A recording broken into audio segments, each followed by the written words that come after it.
All right. So I was thinking back to the first time I heard about Cancer Freeze, and we had already been called. Y'all had voted on us. We had been called. We had already been with Krista to look at houses. We found Thomas and Heather's house and decided, we were going to make an offer. And so around about all that time, before that trip with Krista, I'd never been to Florella. You know the story, never heard of Florella, all of that. But once we knew that's where we were going to live, I started looking on Facebook, and I started finding any Facebook page that had to do with Florella. I wanted to know about Florella. Where was I going to be living? And I started noticing this thing called Cancer Freeze being mentioned, and I didn't know what it was because the name's a little different. Cancer Freeze, I don't understand. And so I started hearing about it. So at that time, it was just this phrase that I had heard. Well, then once we got here, again, we kept hearing about this, and I think there was a few weeks after we got here, there was was it turkey shoot at the end of October, beginning of November, somewhere around there. And so again, we heard about Cancer Freeze. Well, then came February, and at the time, we still didn't know a lot about it, but they had the 5K. So I said, I'm going to go run the 5K that morning. Afterwards, I'll come back home. Nikki, I'll get you and the kids. We'll go back down there and see what this is all about. So I went and ran the 5K, came back, got Nikki and the kids, and we went down there and we just walked around. Just kind of took in the day that is Cancer Freeze in Florella. And I remember after that day of being there and just observing, I said, next year I want our church to be involved. And so it was the next year that we got together and said, folks, let's do something. And so now it's, I think, 3 years in a row that we've been able to be out there. And if you've been around, you've seen us out there selling burger plates and French fries. And it's, basically we have the church underneath a tent or a couple, tents around the grills and the fryers and stuff. And what a joy it is to be able to be down there at Cancer Freeze. And if you're not familiar with Cancer Freeze, I'm not going to tell you everything because I'm sure Caleb's going to tell you some of that. So I'm going to let him talk. But I just, like I say, ever since that first time that I was at Cancer Freeze, I was just overwhelmed and impressed that this small little town could gather together for a cause like this and get together and turn out in such numbers. And of course, this year, we were rejoicing with them as the total went over 100,000 this year. And in a year where it rained for the first time on Cancer Freeze, it was freezing for real, and it also was still kind of in this tail end middle of the pandemic. I mean, who knew what was going to turn out? And God really showed up and showed out that day. And so it's just such a privilege to be able to support Cancer Freeze and see the work that God is doing through them. I tell you, if you've been to Cancer Freeze, it's amazing. I know Jennifer will get up there whenever she's introducing and she's talking about the families and different things. And I mean, Jesus is just about every other word that she says. I mean, not quite, literally, but I mean, she talks about Jesus before this community, and people come from all over, and not just all over here. Like, people come from other states to come for the car show and to help out in that and to do things. And it's just a wonderful thing how God is using Caleb and Jennifer and their willingness to just see a difference made in this community through Cancer Freeze. And so I've asked Caleb to come this morning, and he's going to speak for us this morning. And I just thought it'd be a blessing to hear from him. And on the day that we were able to present them the VBS offering, I knew I wanted them here for that. And then I said, wait a second, I'm pretty sure I've heard Caleb say he's spoken at churches. Caleb, you available? So he said he was. So I'm looking forward to this. Come on, man. Kyle, leave this mic on because I just noticed he doesn't have that. Yeah, I took it off. I realized you were projecting well.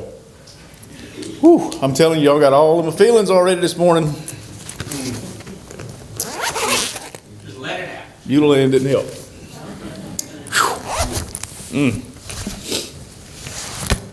Sang that at Uncle Bill's funeral. Hang on. So David sent me and Jennifer a message here, I don't know, 2 or 3 weeks ago. And he sent it to both of us, and he's like, hey, I want y'all to come out. And I'd seen that nobody called and asked us if, would it be okay if y'all raised money for Cancer Freeze. They just did it, which is great. I mean, that's thumbs up to y'all. But I'd seen it on Facebook that this was the mission project. I was like, praise the Lord, this is awesome. So I told Jennifer, I said, hey, we need to go out there one night, just to kind of be there. And she's like, no, I think they want us to come back when it's all over with. Okay, great. So he sent us this message, and he said, June 27th or any Sunday after that. But we're eating on June 27th. I was like, well, then that's the day we're coming. So I don't know why y'all here, but that's why I'm here. So when he said that a while ago about the parking lot being full, well, we're eating. That's why. Kansas Freeze is a bonus, right? So I was early today. We have church early at First Baptist Church. We have church worship service from 10 to 11. We have Sunday school from 8:45 to 9:45. So I left early, had plenty of time to stop at all the stop signs, didn't run any of them. Still got here on time, was early. So the point of that little jab is when you leave early, you get there early. So it's funny how it works. Just saying. I ain't saying, I'm just saying. I did have Jennifer usually sits with me, but today she's sitting with Krista because Krista told her they need to sit close to the back. So, which is fine. It's fine. Listen, if you're in the door, you count, right? As long as you're in the door. You are getting a break from David. You're not getting a break from the baldness, so I apologize. I didn't shave this morning, so the glare may not be as bad.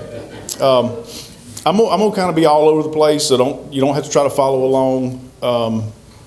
This is not one centrally located message. And I was telling David before church started today that I got asked to go speak about just whatever, and I ended up putting together a little thing about finding your purpose. And I gave the little thing at the men's thing, and then I came back to the same church on a Sunday morning in Andalusia and kind of tied it in with Cancer Freeze kind of halfway, and I thought, that worked okay. Well, then I got asked again to go to a different church north of Andalusia and kind of put it all together, tied it up a little bit better, and I thought, that's not terrible.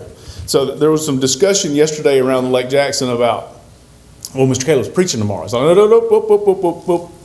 Caleb's not preaching anything, right? I'm a below average speaker. I'm not even on the preaching spectrum. So don't think I'm going to preach at you. But I'm going to try to kind of tie in the fact that everybody does have a purpose. Whatever walk of life you're in, wherever God has led you at this point, whether you're a child or whether you're a senior citizen, we all have a purpose, right? And it's very important that we figure out what that is. Even if you think that you're insignificant and you don't have a purpose, I promise you that you do. Now, you may be like Pastor Charlie at First Baptist. He said he tried every job in the church, and singing wasn't for him, and the kitchen wasn't for him, and the kids wasn't for him, and this wasn't for him, and nothing was for him. But he finally found what his purpose is. So just because you try something and it didn't work, don't mean that you don't have a purpose. It just means you ain't found it yet, right? Mark Twain said this: the two most important days in your life are the day you're born and the day you find out why. Why are you here? What are we doing? Right? Picasso said, the meaning of life is to find your gift. The purpose of life is to give it away. It's good stuff. What is my purpose in life? That could be a sermon in itself, right? What is my purpose? If you don't know, I don't know if I can help you, right? Your life purpose consists of the central motivating aims of your life, the reasons you get up in the morning. Your life purpose can guide your life decisions. Your life purpose can influence your behavior, can shape your goals, offer a sense of direction, and create meaning. A purposeful life is one where we put aside our sacrifice, our desires for the good of others. I think that's what we're supposed to do.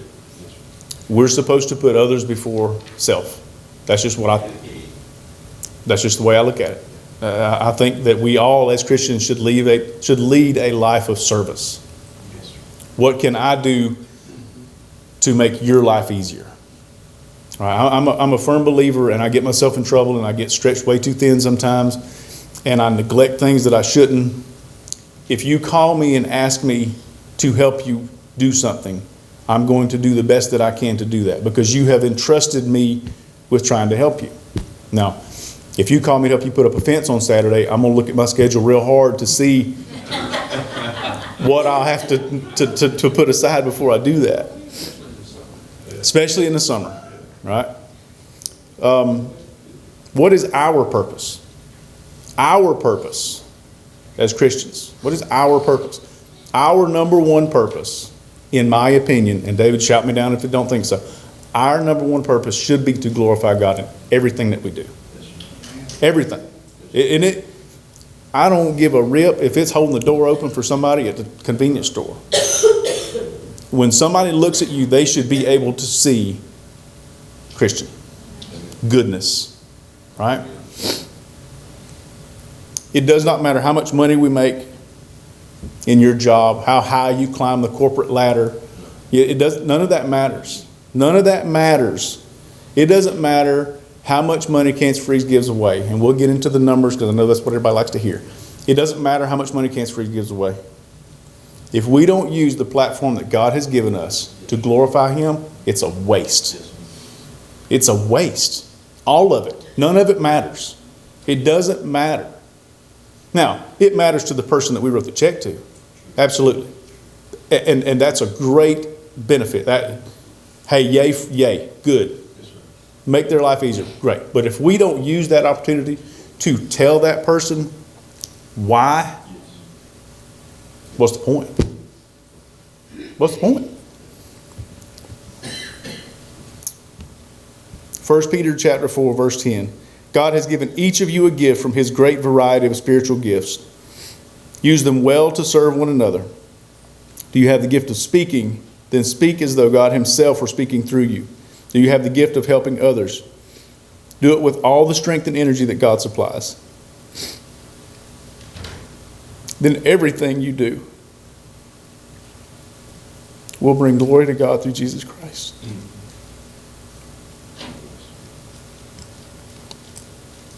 I'm a big words guy. When I see words like everything and all and none and forever, those are my buzzwords. When it says then everything you do, hey y'all, that's everything. Jeremiah 1 verse 4, the Lord gave me this message. I knew you before I formed you in your mother's womb. Before you were born, I set you apart and appointed you as my prophet to the nations. O sovereign Lord, I said, I can't speak for you. I'm too young. Little ones, are you listening? You are not too young. I'm just telling you, you're not. Don't say I'm too young, for you must go wherever I send you and say whatever I tell you. That means command. Don't be afraid of the people, for I will be with you and will protect you. I, the Lord, have spoken. Then the Lord reached out and touched my mouth and said, look, I have put my words into your mouth. He said, I have put my words into your mouth. Today I appoint you to stand up against nations and kingdoms. What are some excuses we use for not doing God's will in our lives? There's another sermon. Let me count the ways, right? I'm too busy. Not my job. Quickest way to get your tail fired at the Walton County Sheriff's Office, tell somebody it ain't your job. And let it get back to the sheriff. I'm telling you, it will fire your tail. The most you better do is say, I'm not sure, but I'll help you find out.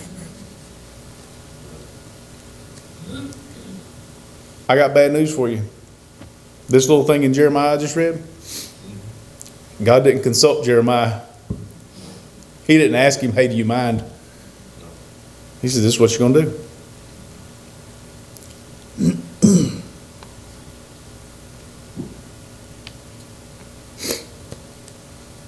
Paul wrote in 1 Corinthians chapter 1, verse 26, remember, dear brothers and sisters, that few of you were wise in the world's eyes or powerful or wealthy when God called you.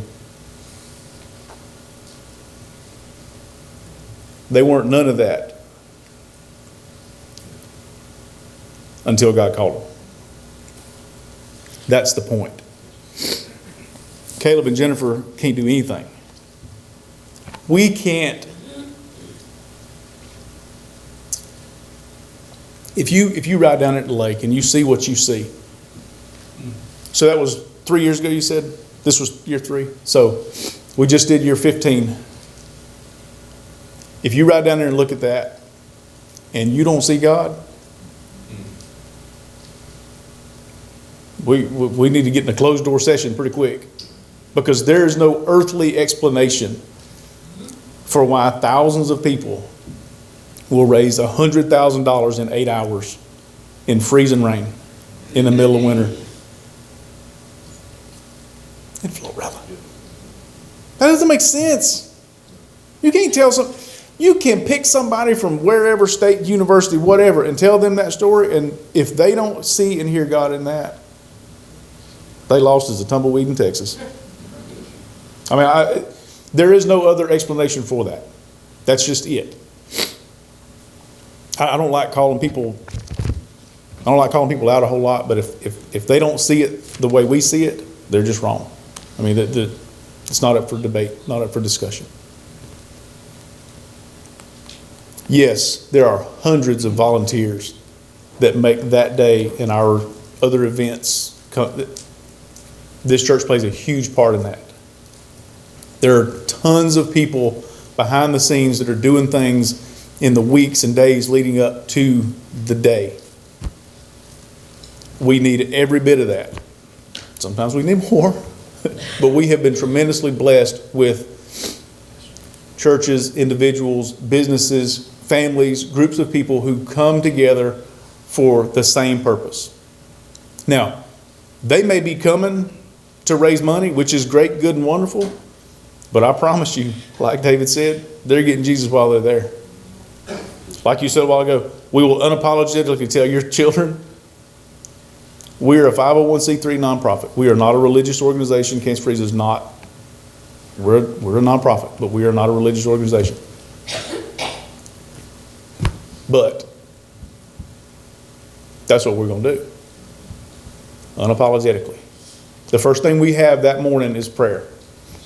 Not the first thing, but it's one of the first things. We have prayer that morning with our recipients and their families in a room, shut the door with our board members, and that's it. And some of them, I don't know their spiritual story. I don't know if they go to church. I don't know.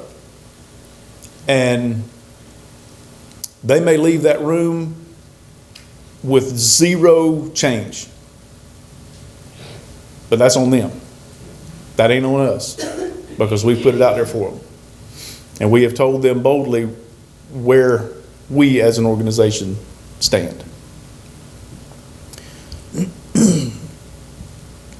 Dr. Bob Utley kind of broke some Corinthians and Ephesians down. These gifts that we were talking about earlier in 1 Peter, they are undeserved, they are unmerited love gifts for ministry. Every believer has a spiritual gift given by God at salvation for the purpose of ministry to and for the church. They may be natural talents, but if so, they are supernaturally energized for the glory of Christ. The last church I spoke at, I did like you. I got on Facebook and I stalked them. I started looking. I was like, what are y'all doing? And a week or two before that, they had revival. And there's a guy sitting right over there playing the keyboard, blind and almost deaf, I think. And I mean playing the keys off of it. Now, I don't know him. None of the people there knew him. They were a traveling group, whatever they came in. But I will venture a guess that, number one, he's worked really hard to get there. But number two, he couldn't do that without the blessings of God. The practical aspect of this New Testament truth is that every believer is a full-time, called, gifted minister of Christ. That's a pretty high bar. I mean, we just say it like that.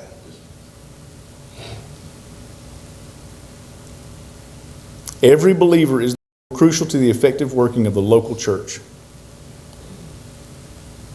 Believers are all gifted ministers. Y'all never would have thought that, would you?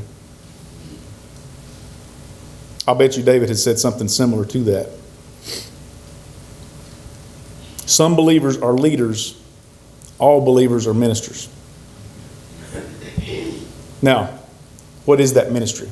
How does that ministry work? Is that ministry leading children on Wednesday night? Is that ministry serving in the kitchen? Is that ministry cleaning up the church after everybody leaves? What is that ministry? How do you fit into that? Well, that goes back to finding your purpose.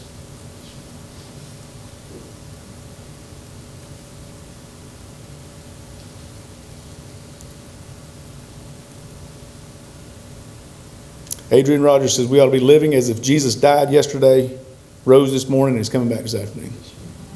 Can you imagine? Can you imagine the change that you would see if Christians would do that? I don't do that. I'm guilty. I don't do that. Not every day. Because we get wrapped up, we get busy, right? We get, got to do this, got to do this, got to be here, got to be there. I get it. I get it.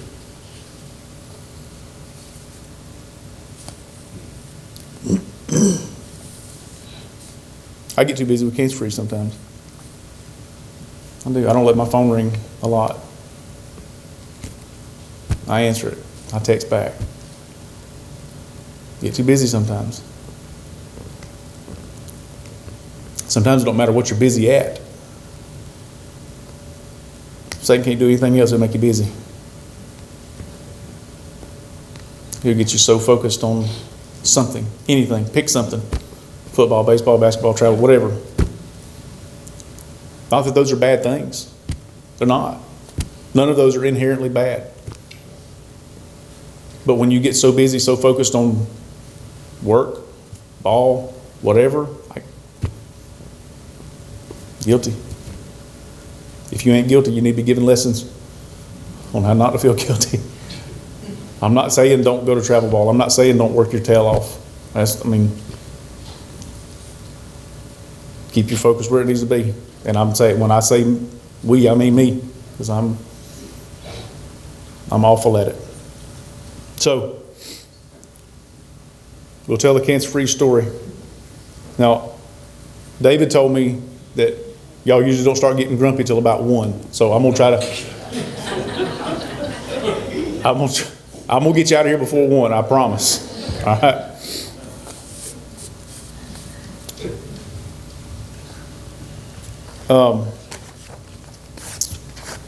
When I grew up, I didn't know anybody that had cancer. Let's do this. Please don't feel embarrassed. All right. I'm not doing this. I'm not doing this to call you out. I just kind of need to know. Hey, newsflash: closer you get that microphone, louder it is. All right. I just need to know who I'm talking to. Raise your hand if you, before Vacation Bible School, had never heard of Cancer Freeze. Has everybody at least heard of it? All right, raise your hand if you've never been to Cancer Freeze. Have you never seen what David was talking about? Okay. So when I was growing up, I didn't know anybody that had cancer. I didn't know what was cancer. I had no idea. As I got older, I started knowing people that knew people. I still didn't. Well, now everybody in here has either worked with somebody, gone to church with somebody, been in somebody's family. Cancer has touched everybody. Everybody. All right. And because of Cancer Freeze, we can name you hundreds of people that we've dealt with. When I was in my, mid-20s, thereabouts. I'm 44, so we just had 15 years. So mid to late 20s, I wanted to do something other than write a check. All right. If that's all you can do, God bless you, write a check. All right. Yay. That wasn't me. I wanted to do something. I didn't know what to do. I'd lost relatives to cancer. My best friend's mom from high school had passed away from cancer. I wanted to do something. I was out of law enforcement. I had 10 years in, I had 5 years out, and I've been back almost 11 years. I was building elevators in Panama City Beach. Lucas, this was before L3. So I was building elevators in Panama City Beach. It was November. It was freezing cold. If you've heard this story, I'm just going to hear it again. It was freezing cold. And when I say we were building elevators in a condo, we were on, like, when you step off the building foundation, you're on the beach sand. We were on the beach. If you've never been on the beach in November, it's flipping cold. Because that wind don't stop in November. It's cold. And if you've never been in the elevator hoistway, it's like a big chimney. And that wind comes off the Gulf and it goes straight up that hoistway, and it is cold. And we're working, and I just asked the question to the guy that was working with me, and I said, we were standing in the pit. We weren't on the platform. We were standing in the pit, and I said, how much money would it take for you to go get in the water? And he never stopped working. He never slowed down. He said, I've done stuff like that for free. And he said, actually, I've paid to do stuff like that. Well, I put my tools down. I was like, listen, I've done some really stupid stuff, but I've never paid anybody to get in freezing cold water. I said, you explain that to me. Walk that out for me. And he said that he was from Tennessee, and he did an event called Ski Freeze. And they did it on the January 1st every year, no matter what day of the week that fell on. They did it on January the 1st, and they paid money. He said, I think we paid $50 to go skiing in the river in Knoxville, I think it was. It's called Ski Freeze. I said, wait. I said, you're telling me that you paid money and this was the fundraiser thing. He said, yeah. He said money went to Ronald McDonald House, St. Jude Hospital. He couldn't remember. I said, I think I'm going to do one of those in Florella. And he wasn't from Florella. He was over from around Gulf Shores area, Foley. But he knew Florella. Like he'd been through there. And he said, he started laughing. He's like, nobody's coming to Florella to go watch you water skiing. And they certainly ain't going to pay you to do it in Florella. I'm telling you. Because he was in like Nashville. I mean, they were a big city. I said, well, I'm doing it. So that afternoon I called the American Cancer Society and I said, hey, their local office was in Dothan. I told them what I wanted to do. And they said, I remember two things. They said, well, what happens if nobody shows up? And it even crossed my mind. I said, I guess you'll get a check from me. I said, because I'm going water skiing. This was in November. And we planned the first one on January 27th, 15 years ago. Nobody from the American Cancer Society showed up, which is fine. I just told them, whatever money we make, it's going to y'all. So they probably, 30, 40 people showed up. I went water skiing. It was not fun. It was not pleasant. And none of the ensuing 14 years have been pleasant. But so we went, and I could name you all but about 8 people that were there, because they were all my friends and family. Like, this fool's going skiing. We're going to watch this. No wetsuit. Did not wear a wetsuit. Still haven't worn one. I've never worn one. So we raised $1,000. I was like, hey, yay. We had 25 shirts. Had to give some away because nobody wore them. How many shirts we wore last year? 1,500, thereabouts. Took our $1,000 over to the American Cancer Society in Dothan. They were appreciative. And yay. Next year, the local Relay for Life team they didn't have any fundraisers, so I called the team captain and I said, hey, I said, we'll do Cancer Freeze this year for y'all. And I said, we made $1,000 last year. She's like, well, it'll be $1,000 more than we've got, so we ain't got no money. So we made $1,500. My uncle made a big pot of gumbo, and I was changing clothes in the back of an ambulance, not because I was freezing to death, but that's the warmest place. There was no building down there. I mean, we didn't use the building. We had generators strode from here to yonder. My uncle made a big pot of gumbo, and that was it. That was the Saturday. There was no auction, 5K. There was none of that. Made $1,500, gave it to her, and anyway, had fun again. And year number 3 is kind of when it changed from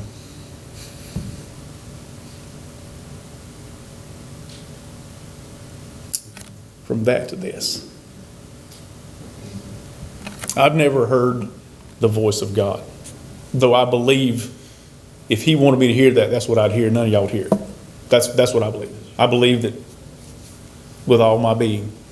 However, I can take you to the place I was standing at L3 when I was building the C1 and show you where I was standing when God got a hold of me and said, this is what we're doing.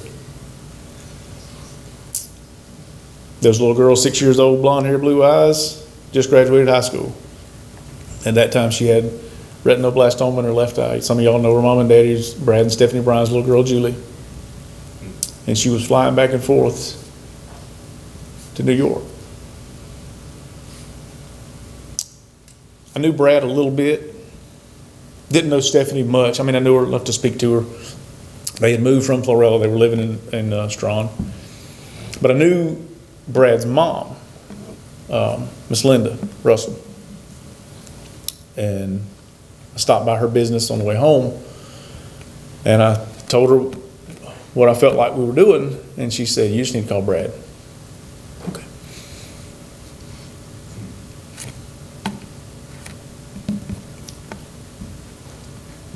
And I said, "Brad, I feel like this is what God's leading us to do." And he said, "If he's telling you to do it, I certainly ain't gonna tell you not to." Okay.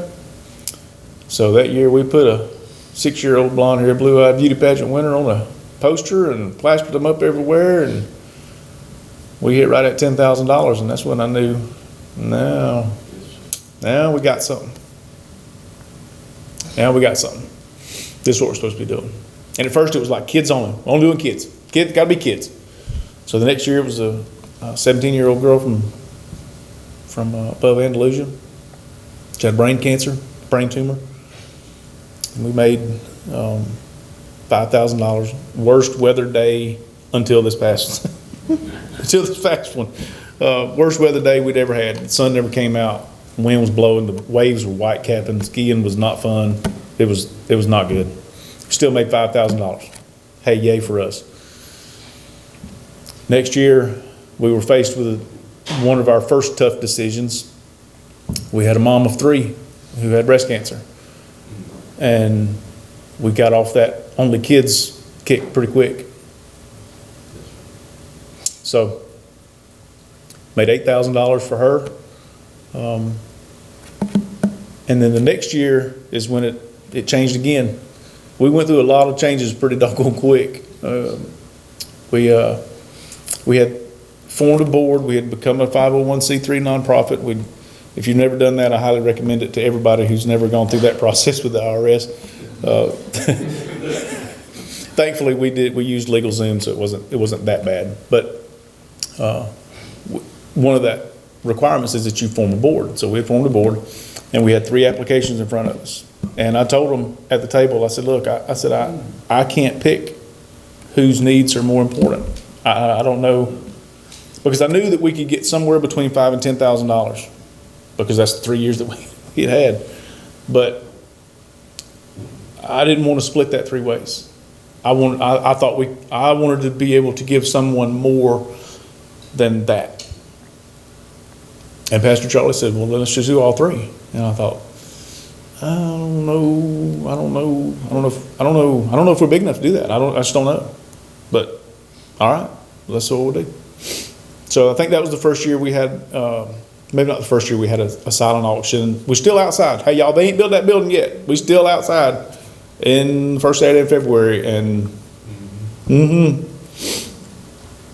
I'm still changing clothes from wet to dry in the back of an ambulance because they turned the heater on for me.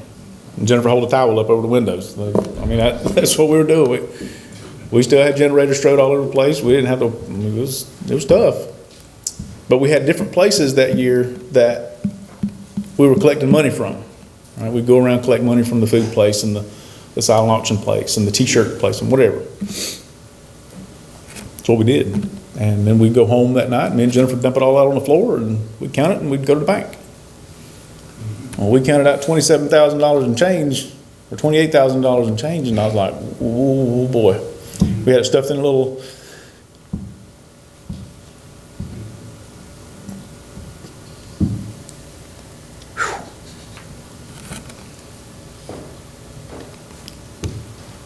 stuffed in a little Atlanta Braves backpack.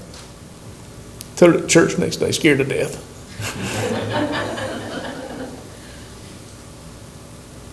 Couldn't get to the bank fast enough Monday morning. Wrote all 3 of them a check for $9,000. Broke again. Ta-da! What do we do now? We had 3 more the next year. Well, by gosh, we did it. Well, that year we raised like $34,000. Hey, now we ain't got to use the Davidson credit card to buy t-shirts. Now we got some operating capital. Now we still wrote $3 $9,000 checks. Do with it what you want. One of them, first time she called me, she said, I'm terminal, cancer's gonna kill me at some point. What do I do with the money? If you're asking me, I take vacation. That's what I do. That's what she did. She gathered her grandchildren up. Husband took off work. They went to Disney World. No. I'm all for paying whatever bills are owed, but I'll argue till my last breath that money was better spent making those memories than it was paying a hospital bill. Just my opinion. So from that year on through, we've had as many as 9 recipients. We've had as few as we had 4 this year, which was the fewest that we've had in the previous year. We had 6 and 7, whatever. And we had 4 this year, and they asked us in whenever COVID hit last year, March, April, whatever, what are you going to do about cancer freeze? Cancer freeze is in February. We'll be done with this nonsense. I ain't even studying that. It rocked on to September, October. What y'all gonna do about COVID? So I met with the mayor and I said, look, we're gonna plan a normal event as possible until we're told otherwise. He said, go for it. We will you. All right. He said, now, governor comes down and says, do this, do this. And I said, I get it. He said, but if it's us, he said, we good. So we met as a board and we made some adjustments as best we could. We did what we could. And I said, they're already asking, what are you going to do? What are you going to do? And I said, this is our answer. We're going to do what we're going to do and God's going to do what he's going to do. And that's it. And that's it. We ain't going to elaborate. That's just it. I usually don't look at the weather for the day of cancer freeze until about a week out. And it didn't change a whole lot. It was bad. So then the questions started coming about the weather. Well, y'all going to do this? Y'all going to cancel this? I ain't canceling squat. We having cancer freeze. That's what we're doing. We're going to do what we're going to do. God's going to do what he's going to do. Now, attendance in the car show was down. If I had a $100,000 show car, I'm not sure I'd be real crazy about it sitting in the rain either. So I get it. We still had over 200 people finish the run, finish the 5K in 47 degrees and raining. And smiled the whole way, I guess. That's a different bunch of folks. Those runners coming from the person who goes water skiing with a wetsuit. So I get it, sort of. So the last thing we have is the auction that day. And I could tell that there was still a lot of people, but it just didn't look like the amount of people were there for that long. So in my mind, working through the money part, and the money is important because that money, it's very important to their battle.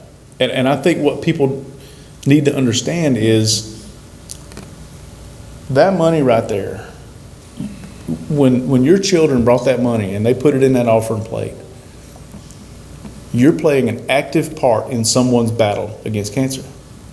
That's whether it's paying a prescription copay that they can't pay, or paying their light bill for 6 months, or paying their house payment that's 2 months behind, or their truck payment that's fixing to get repoed if they don't pay their 3 months that are behind, or paying their gas bills, or hospital, or their hotel stay, or sending them on vacation.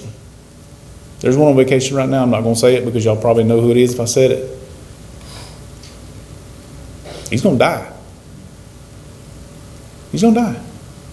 Cancer's going to take his life. But he had this is what I want to do. We can help you do that. So that's what that money goes to, right? Now, Cancer Freeze Day is extremely public. Like, we stand those people in front of you. We put them on Facebook. You learn their stories with everybody else. Tens of thousands of people see those stories. That's the foundation. That's what got us to where we are. We do way more behind the scenes that nobody knows about. Way more. That's the way we think it needs to be. Now, there's some things that we can share with people. Y'all saw, I'm sure some of y'all saw the shower fundraiser that we did. Lady has brain tumor. She's been in a wheelchair for 14 years. For 14 years, once a week, they've loaded her up in her parents' van and they've driven her across town so she could have a shower. Now she has one at the house because we did a shower fundraiser and Cancer Free's paid for a shower. You see a need, you meet a need. That's it. It's not difficult. If you are able, you meet the need. So the last thing we do that day is the auction. Get the money consolidated, reconciled over here, get it to the money room, and they give me, Miss Mary Perkins usually gives me a yellow sticky note. Well, Mary had COVID, so Mary was at the house. And Mary was not happy about being at the house and not being not being at Cancer Free's. She usually hands me a yellow sticky note, and that sticky note is our number. That's the number that we've cleared for the day. But she's got it all to the penny. The pancake breakfast made this much. Gaston First Baptist made this much. This is how much money they brought me for the hamburger plates. The fishing tournament, whatever. She's got it all broke down on line items. Well, she wasn't there. So Kim Taylor took Mary's place and did a fantastic job, though she didn't think she did. She did a great job. So I'm standing there. We're pretty much done. I mean, we're just waiting, and I'm standing there beside her, and she's like, just leave me alone. I said, I didn't say nothing to you. I didn't, chill out. So she's doing her numbers, and she's whatever her math thing does. I don't, bless y'all's heart too, y'all math people. I love y'all, but I ain't one of y'all. So they do these counting sheets and whatever. What are they called? Some kind of little sheet in each of the deposit bags. They got, there's this many $20 bills and this many $100 bills and this many $10 bills and this many whatevers. So each one of those goes in a deposit bag. Well, I look at one of them and it says $54,000, 54,000 change, whatever it was. And in my mind, I'm like, hey, we good. Because I can still write all four of my recipients a $9,500 check. We good. I'm good and I love it. Well, I go do something else, see somebody, whatever, and I come back and she's still doing her math stuff. Well, she's just redoing it. That's what, in my mind, that's what she's just redoing whatever she's doing. She wasn't redoing it. She handed me a sticky note.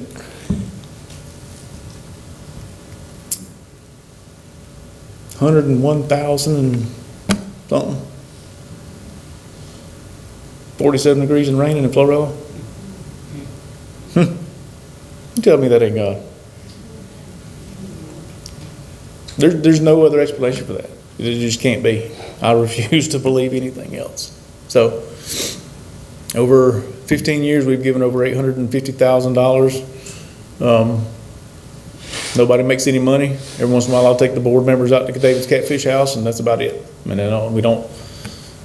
Every once in a while, the Cancer Free's truck will get a tank of gas if that's what we're doing, Cancer Free's business. But nobody has an income from Cancer Free's. We're well over 300 families that we've blessed in the 15 years. I always think there's more to do. I mean, that's just the way I look at it. I always think there's more to do.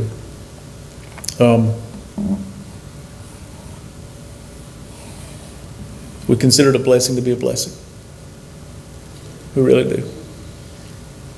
So, have any questions? We're staying to eat. We will answer whatever questions you got, whether it's, how do you do, whatever. We'll talk to whoever for as long as y'all want to talk. I cannot thank y'all enough as a church for doing what you guys do. Not just for VBS, but the support throughout the year. The support on the day of Cancer Free's. I've often told people, if I can get you there, I'll get you back. I mean, if you truly spend the time to see what's happening down there, there's no way you'll wake up and say, I don't want to be a part of that. Even if you're not a believer. That's just good stuff. I mean, that's good stuff. And we count it a tremendous blessing to have the people in our lives that are there. We thank y'all very much. On you, boss. Thank y'all.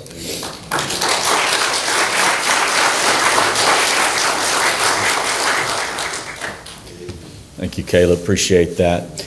Listen, he said a whole lot in there. And I mean, there's so much that he gave us there at the beginning and all throughout that, when you might want to go back and listen to it again. It'll be online later. You might want to listen to it again later because there's so much. Each of us has a purpose. God has given each of us a gift.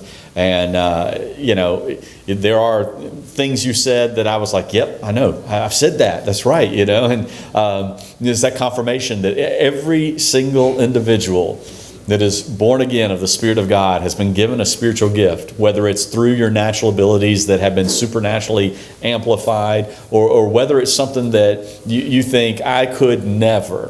For me, I've told y'all before, I 10, 15 years ago, I wouldn't have imagined I'd be standing here. As a matter of fact, when Nikki and I started dating, she comes from a pastor's family, and she was a missionary's kid, a pastor's kid. And, I remember when we started dating, I told her, I said, now I'm just going to tell you up front. I said, if you think you want to marry a pastor, I'm not the guy. Okay? Surprise! Listen, God can do with you anything He wants to. Like He's talked about, He calls out to a prophet. He goes, hey, here's my words. I'm putting them in your mouth. Now go speak them. Now, we can rebel against Him and be like, I don't want to do it. But man, you can be miserable too. When God has blessed us and gifted us and said, now go do my work, we'd be fools not to do it. And He's given us all a blessing, all a gifting. So what is your purpose? What is it God has called you to? And I could sit here and give a list a mile long and say, maybe it's this, maybe it's this, maybe it's this, but I'll miss yours. What is it that God has gifted you to, called you to, equipped you to do? What is your purpose in the kingdom of God? We all have one. And I can promise you it's not just to sit there and do nothing. You can't say, well, God's gifted me to sit. I'm good at it. No, that's not a gifting. That is not something that God has gifted you to do. God has a purpose and a plan for each of us. Are you willing to surrender to His plan? It might mean He moves you to a town you never heard of. It might mean that you end up doing something that you never thought you could do. But whatever it is, I promise you, you'll be happier than you have ever been following God and finding your purpose in His kingdom. Let's pray. We're going to have a few moments of invitation because there may be somebody that God's working on today. So we're going to pray. And then Miss Adrian's going to come. Mr. Scott, we're going to have, Brother Scott, we're going to have invitation. And you do what the Lord tells you to do. Let's pray. Lord, thank you so much. Thank you so much for this day and for Caleb bringing a message for us and speaking to us, sharing kind of the vision, the background of Cancer Freeze and how that you had a purpose for he and Jennifer and their family. You had a purpose that you wanted them, something you wanted them to do, something that other people weren't doing. In our area, other people weren't doing, but it was because you had it for them to do. And God, there may be somebody here today, you've been working on them and they've been fighting it. They've been saying, I think God might be asking me to do this, but that's crazy because I'm nobody and I couldn't do that. God, you have gifted and called each of us to do something for you. May we each surrender to that, not fight it, but give into it and see what you can do. May we just follow in your steps and do what you call us to do, and then we can sit back and watch what you can do. And so, Lord, again, we just thank you for this time. May we all humbly submit to you. In Jesus' name, amen.